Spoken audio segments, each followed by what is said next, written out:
The smoke over Belarus isn't just from street fires or burning government buildings, it's from the heat of a political and military storm now spiraling out of control. Across Minsk, Grodno, and Brest, the sound of gunfire and armored vehicles echoes through the night. Belarus, once seen as Russia's most loyal ally, is now cracking under pressure.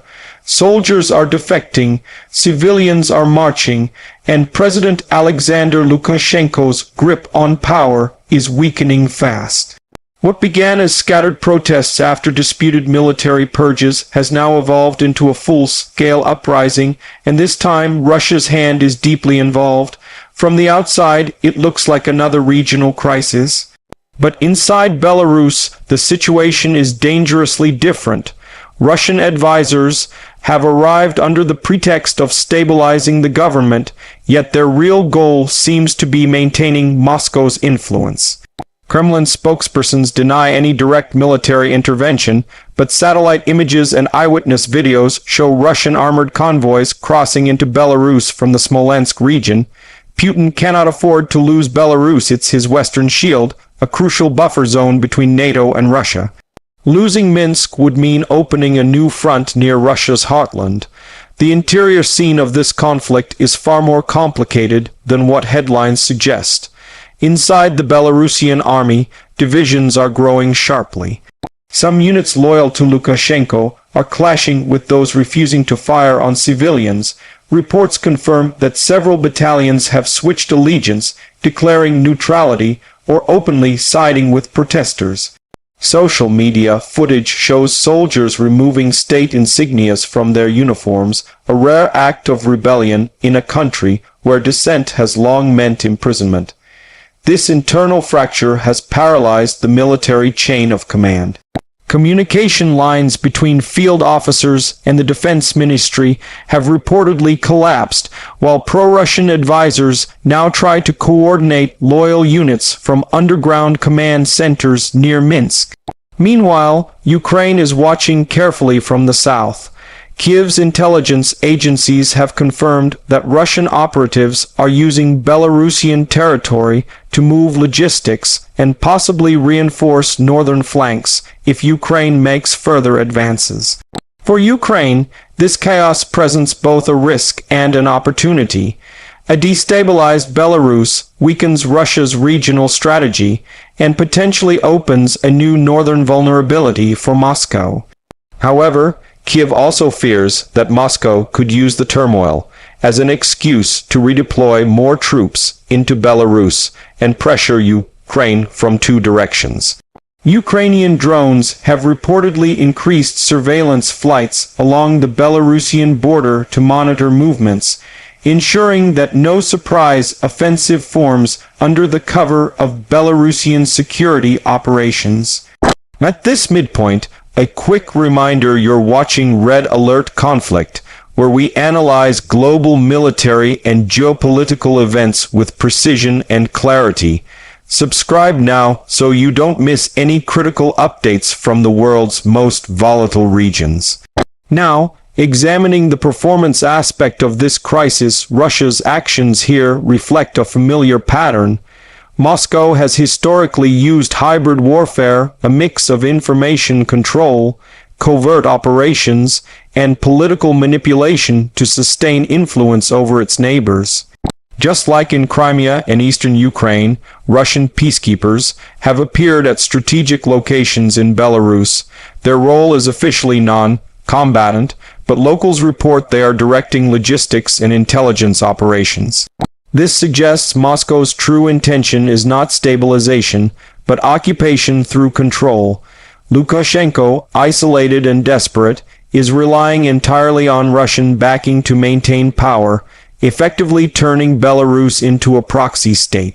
The performance of the Belarusian opposition, on the other hand, has been surprisingly organized. Unlike previous protests, this movement has shown coordinated leadership, using encrypted communication tools and foreign media to bypass censorship. Several key exiled leaders have returned from Poland and Lithuania, boosting morale among civilians. Strikes have spread across major factories, shutting down supply chains crucial to both the Belarusian economy and Russian defense industries. This economic paralysis is slowly squeezing the regime's ability to sustain its forces. In terms of safety features, the region is now on high alert. NATO forces stationed in Poland and Lithuania have begun monitoring the situation closely. The alliance has increased aerial reconnaissance along the Belarusian border, fearing that any spillover could destabilize the eastern flank of NATO. Civilians in border towns are being advised to prepare emergency supplies amid fears that violence could spread beyond Belarus. Inside the country, hospitals are overwhelmed and internet blackouts are frequent. Russian cyber units appear to be jamming communication networks, while state TV broadcasts continuous pro-government messaging to counter opposition narratives. Safety for ordinary citizens has become a luxury. Checkpoints, curfews, and arbitrary arrests are now part of daily life. When we look at the unique selling points of this crisis from a geopolitical angle, the Belarus situation serves as a live demonstration of modern hybrid influence warfare.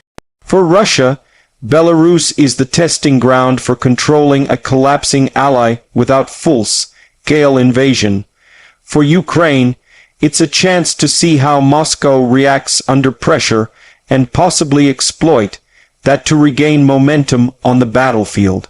For the West, it's another warning that the Russian sphere of control remains unstable and volatile. Belarus has become the latest flashpoint in the broader struggle between democracy and authoritarian control in Eastern Europe. Every move here affects the entire region's balance of power. If we translate this into a price perspective, the cost of this unfolding conflict is already massive. Economically, Belarus's trade routes with the European Union are frozen.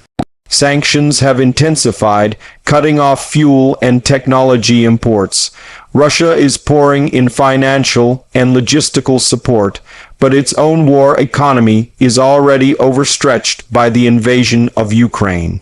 Socially, thousands of Belarusians are fleeing across borders into Poland and Lithuania, creating new refugee challenges for the EU. The political price is equally severe. Lukashenko's legitimacy is evaporating, and his dependence on Moscow means he no longer acts as an independent leader, but as an extension of the Kremlin. For Ukraine, the price is strategic, maintaining vigilance on a new potential front while still fighting in the east and south. Kiev's leadership is careful not to provoke direct confrontation inside Belarus, but continues to support Belarusian democratic movements quietly through information and humanitarian aid. Western powers, including the U.S. and EU, are now debating how to respond, whether to impose more sanctions on Minsk or to open covert channels with the Belarusian opposition to prevent Russian dominance from deepening. As we reach the conclusion, one thing is certain: Belarus is now a critical battleground in the larger geopolitical contest between Moscow and the West. Russia's interference has turned an internal revolt into a regional crisis, and Ukraine is watching every move with strategic patience. If Belarus falls completely under Russian control, it could change the map of Eastern Europe yet again. But if the rebellion grows and Lukashenko is toppled, it might trigger a new wave of independence movements across Russia's allied states. The next few weeks will decide whether Belarus becomes another pawn in Putin's game or a symbol of resistance against it. You're watching Red Alert Conflict. Stay with us for continuous updates on this breaking situation.